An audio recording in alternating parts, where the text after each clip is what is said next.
again, this is Fred and Harry coming at you for Word, working on real dreams. And this is what we're doing today and every day. Today we have a different subject. We had an earlier episode of podcast where we were talking about drug use and what the effects that it had on us. But it wouldn't be right to just leave you with that. So we coming back at you today to talk about the recovery and getting through that and what we had to do to overcome the use of drugs. But we always have to keep in mind that we will always be recovering addicts. You're never cured of this, but this is something that you always have to work on. And Harry, what do you have to say about that? Well, Fred, I realized, man, you came a point in my life where I really wanted to commit suicide. Mm. The last time I got arrested in 2011, I got busted for selling drugs. I had about 7 cases, all of them dealing with drugs and one gun case. And I had a good connect. Could get drugs real cheap. Mm. Was making money, I thought. I got busted. Went to jail. But when I went to jail, because I was on parole for the 45 I had. 45 years. Yeah, I had. And I went to jail. But when I got sick, I said, oh. You got sick from not having no I drugs. wish somebody bring me, I had somebody bring the dope to me, but they won't let you get no contact visit when you're in a diagnostic center. So I couldn't do that. So man, I wanted them to bring it so I could OD myself. Cause I didn't want to do no more time. No more time, man. Boy, I couldn't sleep or nothing for a couple of months. It was just all on my mind, all on my mind. Boy, look at it. I said, if I ever get out of this, I'll never do it again. And I learned later on, they call it reaching a bottom. Right. You know, I knew I couldn't use drugs no more, man. It took my life away. I just wanted to do something different, man. And I stopped using drugs.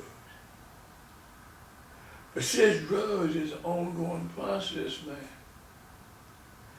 I didn't follow up like I wanted to. I didn't attend church like I wanted to. I didn't go to no NA meetings.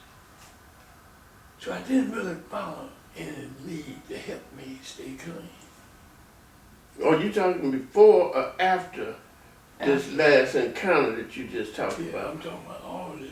With this is after. Yeah, but see, that's when I'm letting you know that you stop using drugs is an ongoing process. You never get through. Right, but what you talking about while you were still in prison or after you got out of prison? No, when I was in prison, I stopped using. I stopped using drugs. You know, my clean day is 2011 till now. Right. You know. So what I'm saying, man, is that I come out and they say it's not a religious program, it's a spiritual program. So I started going to church. Talking about NA, North Carolina. I started going to church. And I realized my higher power. I had to have something greater than me, man, to help me. Because I couldn't handle this by myself. Right. I needed something that I could look on when I realized, man, I wanted to use. I had something to tell me, no, Harry, you can't use. And the spiritual part of me, man, I started going to the church where they started teaching spirituality, man. And when you become that, man, you have something inside you. See, don't do that no more. So you need that constantly, Right. you know. And when I got out, they say you go to 90 meetings in 90 days. I did that also. You know, I went and got me a sponsor. You know, that's a person that you can talk to about your problem, and he don't supposed to tell anybody else about it. Because you have a lot of problems coming off of drugs. Oh, A lot yeah, of yeah, problems. definitely. You know, man, I haven't had a job. You know, they ain't, man, I didn't want to steal no more. I didn't want to sell dope no more. And I had to go through a lot for it. And I'm still going through it now. But I'm telling you, man, I need that spiritual thing. I had to admit that I was powerless over drugs. I had to find a new way out. Yeah, drugs is a powerful thing. It's you ain't the only one that was powerless. I was too, and many others. I mean, millions of others has fell victim to the use of drugs, and it's a minute that hasn't been able to withdraw and get away from it and live the life that they really want to live. I know, you know, you said something that really kind of touched me right there, because you say this ain't something that you just do all of a sudden, all at once. It's like steps and phases, and it leads you to a point where you can leave it alone. And I know for me, when it first dawned on me, it came to me that I had to leave drugs alone. Is when my daughter was killed. It's the only child that I have by birth. I've raised others, I helped raise others, but she's the only one that came from me. And when she was born, it hit me then. I knew then that I had to do better by her than what I had been doing for myself. Because the life I was living wasn't going to end. I wasn't going to be able to do nothing for her if I kept living that life. And I don't want you to think that when she was born, I just stopped. I tried to stop then, but I couldn't. The drugs had me. It was too powerful. I prayed. I did everything I knew to do at that time to get away from it. And I tried. And then when I came up short then, that even caused me to have a greater setback, because now I'm punishing myself because I came up short for her. Now, before I was coming up short for me and my family, my mother, father, or whoever, you know, and I ain't gonna lie, for a long time I ain't think I was hurting nobody but me. Shit, I ain't know nobody was feeling no pain because of what I'm doing to me. Selfish, man. Just how selfish can you be? You know, somebody that loved you and nursed you and raised you and put all their money into you, their time, they love everything, and they see you fall all the way off track, and I got the nerve to say I ain't hurt nobody but me. Yeah, you think I want a damn fool? But the ability for me to get away from it, that's where it started. And there was some other phases, and it came. And then one time, and this story I'm telling now is in my new book that I'm writing now, that I got shot at, and Raquel was born, and that's my daughter, Raquel. She was born then, and when this happened, I realized not only was I failing her, but I'm putting her in harm's way. She might end up getting killed because of me. So that was another phase that I went through that let me know, hey, you got to get away from this. But it came, and it took years after that. I mean, I rode around the country hustling, doing all kinds of stuff to get money. Every now and then I would send something back to St. Louis for Raquel. You know, it wasn't a whole lot. When you look back on it, you know, it ain't like I was taking care of, you know, but when I hit a nice lick or something, I send something back. But It wasn't until the last time I was locked up, and that's in this book. I laid in the bed one night, and we was in an open dormitory. It had to be, I'm gonna say, 200 to 300 people in this dormitory. I was in there called Church Farm. That's a prison up in Jeff City, Missouri. In the middle of the night, I'm laying up on my cot. I was on the bottom bunk. There was a guy up on the top bunk, and it was, the dorm was full. It was packed.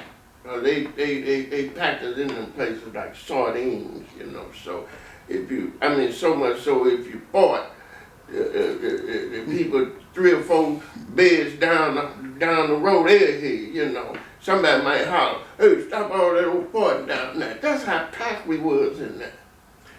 But it hit me that night. It must have been 2, 3 o'clock in the morning. Most everybody in there was asleep. And it hit me how bad I had been doing myself. Using drugs. I had gave my whole life, my every waking moment to using. Everything else, eating, that was because I had to eat to live. Drinking whatever I had to drink, water, whatever, that was because I had to drink. I even stopped smoking cigarettes because I ain't want no cigarettes and nothing else to take no money away from no drugs. I ain't want nothing but drugs. It had took me that far. Even my family, I ain't think I was hurting nobody. But when it hit me that night, tears started rolling down my face. I started crying. I knew I couldn't take it no more. And I begged God that night, that morning, I begged God then. And I said the same prayer from that night for 2 or 3 more months. God, give me the power to just live a better life. Just do that for me, and I take it from there. And I come back the next day. I say, "Hey, it's me again. God, it's me again. Give me that power. I need you." And I said that same prayer over and over and over again. Not once a day, all day, every day. And I heard different people say that when you go to God, you don't say the same prayer today that you said yesterday. Don't let nobody tell you how to pray. Your relationship with your God, who you connected with, that's your own personal relationship. I went with the same thing. God knew I wasn't playing. This ain't no joke we talking about now, God. I'm talking about my life and other people's lives too. It's in my life. And that's when I truly began the conversion, the transition to stop using and moving forward in my life to have a better life. That's when it really hit me. And I ain't used no drugs since. I was in prison. Sometimes thoughts go to my head, and it got me thinking now how nutty I was using drugs. I used to come to the door and look out my house, and used to be some dogs. They would be chasing cars. And I said, that crazy dog chasing that car because a couple of them would get hit. And you wouldn't see him for 3 or 4 days, maybe a week. And you see that same dog chasing some more cars. And I thought about me. I said, man, I've been going to jail all my life. I thought that dog was a nut. Chasing the car, get hit by the car, go and heal, and then come back and get hit again. I said, he's chasing it, I'm chasing that dog. Man. Keep getting hit. Man, can you imagine that? That dog was crazy. You think the dog was damn Yeah. fool. But you weren't looking at you. I am not. you are now. But I'm talking about when you was doing it. Right, no. Hey, man, I'm going to tell you something. That I didn't know that I could enjoy life without the use of drugs. Mm. But you know what, man? One of the most powerful things that ever happened to me, I learned how to love me. Hmm. Yeah, that's powerful. Amen. When you learn how to love yourself, you also learn how to treat others. You can love others.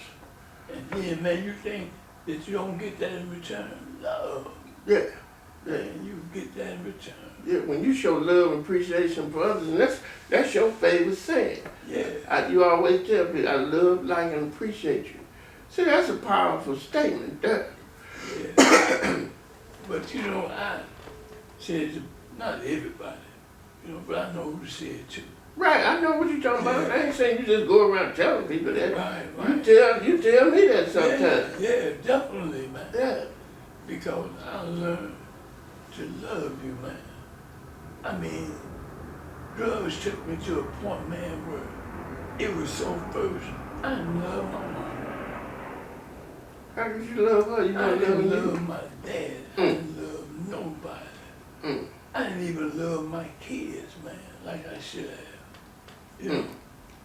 But now that I stop using drugs and I go to church, and man, I stay in that. Yeah, I know. I don't never want to go back there. So I'm constantly looking at ways that I can give back what was so freely given to me by God. Right. And Right. man, I'm trying to help whoever I can, man. Yeah. And I'm getting a joy out of it, man. Right.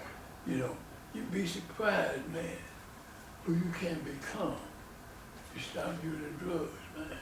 Right. You Right. know, and love yourself. Hey, man, I'm telling you, man, I had a brother, you know, and he had lost both his legs to diabetes, but he wasn't using, man. He was in the hospital. He didn't want to live like that. But I thought, man, he's supposed to live like that, man. You free, man. You free like me. But now I realize sometimes there's a time in life ready to go, Yeah. you know. So I'm saying that to say this, man. Everybody ain't gonna think like me. So you got to follow your own path, man.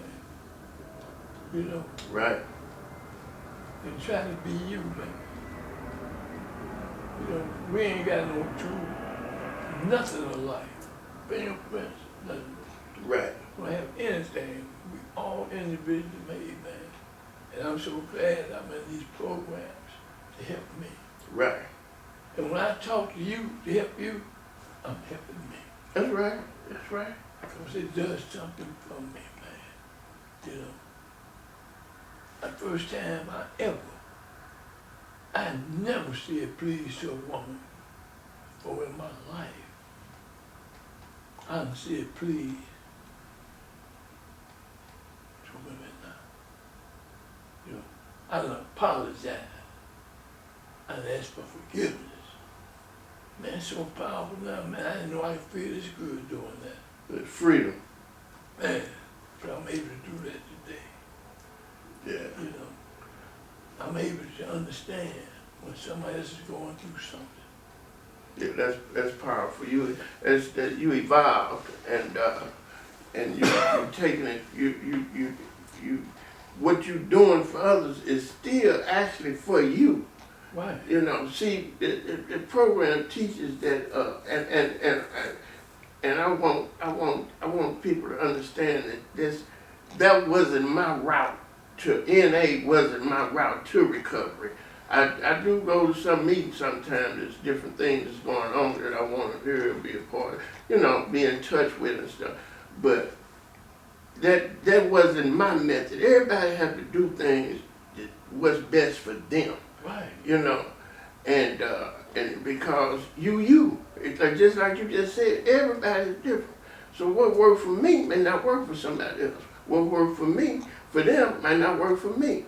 That's why, exactly what you just said, you got to be you. I already know I ain't gonna be good being somebody else. So I'm gonna be the best version of Fred that I can be. and it's working for me. I never dreamed that I could have the life that I have now.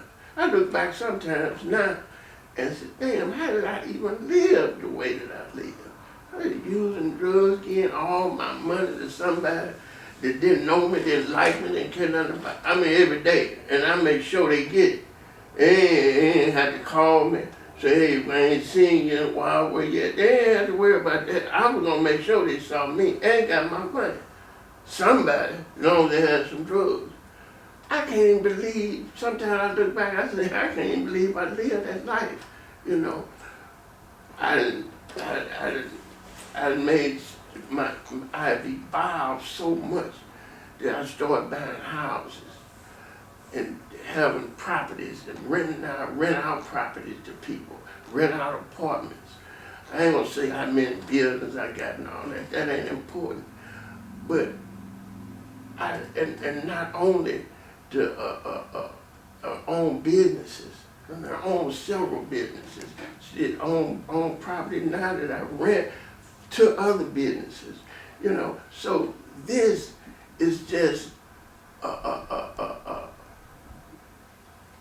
it lets me know, and others I hope so too, that you can do anything you want to do if you set your mind, set your heart on doing that and work on it. And it's not gonna fall out the sky. Because I know before I even started messing with a house, I ain't know nothing about working on no house. Nothing. But my brother Joe, he knew some things. So I watched him. And I started buying houses. I bought one house the first time. And I had people was helping me.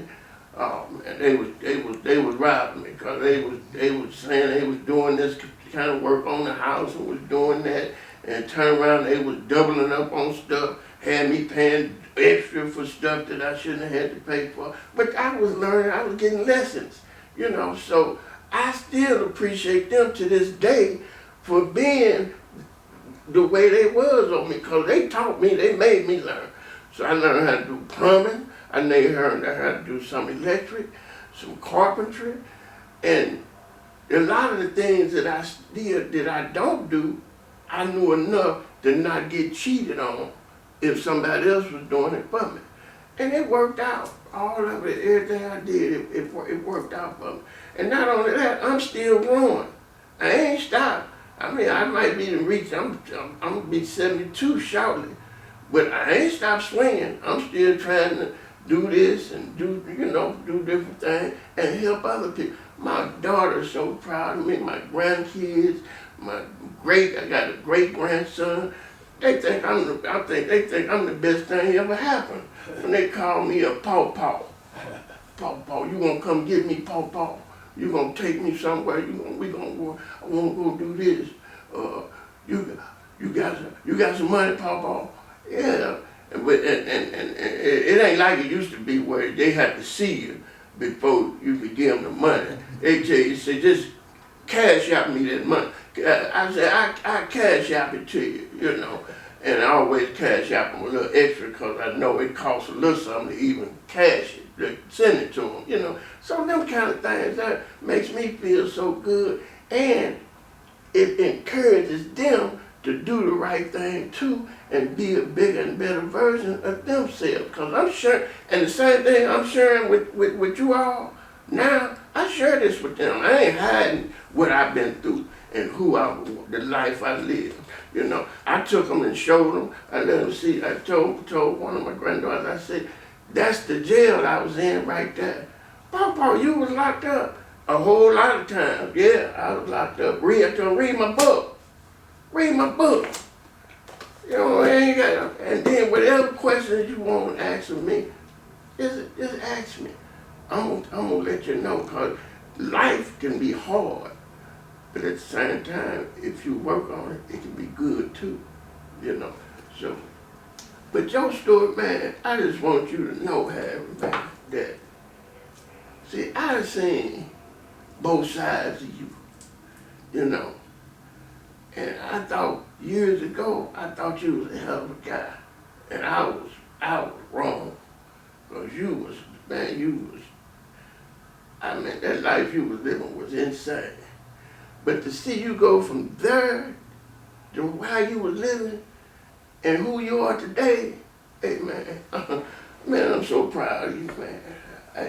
I tell anybody, that's my brother. That's my brother. And now I know that you worth listening to now, for real. You know, because you always call me and share different information with me about, hey man, when you do this, you know, for your health, if you eat this and you be on me, you go to the gym 5 days a week. It's really you gotta start going to the gym. You called me this morning and told me how to see the doctor quicker. And just because you're sharing, that don't mean that people gonna always listen, whether you're trying to help them or not. But the thing is, you doing what you can do. And man, I just want you to know, man, today, I appreciate you and I love you and I appreciate what you're doing, not just for you and for me and your family, but whoever you touch bases with, man, you turned out to be a beautiful, beautiful brother, man. I appreciate that. Thank you. You know, I appreciate that. You know, I usually didn't know how to accept compliments. But through this program, man, working on me, I appreciate compliments today. You know, I remember one time, it's funny now, I remember one time, you done came a long way. I remember one time I asked you for some money. No, here we go, man. Oh my goodness. All right. And you was high as hell.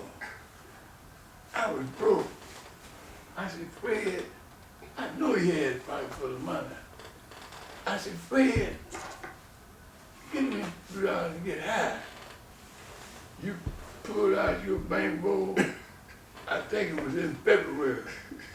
You looked at your bankroll and went to count it. You said, bro, I got just enough money to stay high to the end of May. Oh man. Oh man. The months get longer and longer every time you tell the story, man. I see that. I said, bro, Next time it's gonna be. I mean, it's just February. You said, hey, Oh man. hey man, I don't want to be doing no more hustling right now, man. So this money will last, man. Oh man. You know. But so ironic about that is that you ain't give me nothing that day. I ain't give you that either. About 2 weeks later, you was broke. That money didn't last. Right. It was gone. Right. You know, but today, man, I remember I was going to buy me a new car, and I wanted to pay cash. I wanted to pay cash. And you say, Harry, say, you ain't got all the money? No, I'm about $8,000 short. You say, Harry, I get it to you. Hey man, I went and bought a new car. You know, I know. Because you gave me that $6,000. Yeah. And you know what? You didn't rush to get it back. Right. Hey man, you think you ain't came a long way? Oh, I know. And then on top of that, you ain't worried me about it. Right. I ended up getting it back. You did. I wouldn't have did that years ago, man. I was really proud of you then. Yeah. Yeah, Oh, you know, I remember Hey that, man, you man. done come a long way. Yeah. See man, when you stop using, boy, you can appreciate where you at in life, man. Yeah. You know, cause I remember one time I bought a new car, and due to the fact I hadn't paid cash, and they said, boy, Harry, getting that money. So I couldn't tell the people I couldn't make the payments on it. I told somebody stole my car. Actually, it had been repossessed, Right. you know. I remember that car. Yeah. So, That's the car I got shot up in. They shot me up in there. They shoot at me in your car. It was so many people was mad with me. I didn't even know who it was. When I brought the car back to you, I said, hey man, somebody been shooting at you. You talking about, man, they wasn't shooting at me, they were shooting at you. I said, man, yeah, man. Hey man, I'm gonna tell you like this right here, man. Using drugs ain't no future. Stop using, boy, you have a beautiful, beautiful life. Absolutely. And there's 3 elements you need to work on. 3 elements now. Spiritually, mental, and physically. Don't think the way you used to think. You got to change your way of thinking. You got to get spiritual. You need to work on your body because like you don't mow your body down. Good night. And I'm working on all 3 of them now. Yeah. Yeah. So I'm gonna end with that. But I'm not ending my podcast. I will be back. Oh yeah, we'll definitely be back. And this is only the beginning. And because what we doing ain't just for us. Don't get me wrong, it's for us, because this is therapeutic to me and for me. But it's for others, it's to help somebody else too. And that's what our program, Working on Real Dream, is all about. And if any people out there feel like you want to help with what we doing, you can go to our website, workingonrealdreams.com. You can go to the section where it says donation, but you can see our podcast, you can see different things that we've been doing, events we've been putting on, how we working with, how we interacting, working in the community. But you can also donate so that we can keep doing what we're doing to help make this world a better place to live, and not just for us, but for those that may not even know us. And don't think for one moment that the people that we trying to reach is separate from you, because we all are more connected than we'll ever know. You might have a cousin, a friend, or know somebody. It might not even be in the same time, but ain't none of us been touched by the life. Heaven has not been touched some kind of way by the life that we live. And helping us may be able to help them too, So I encourage you to do it. Those that can donate, help us, help others.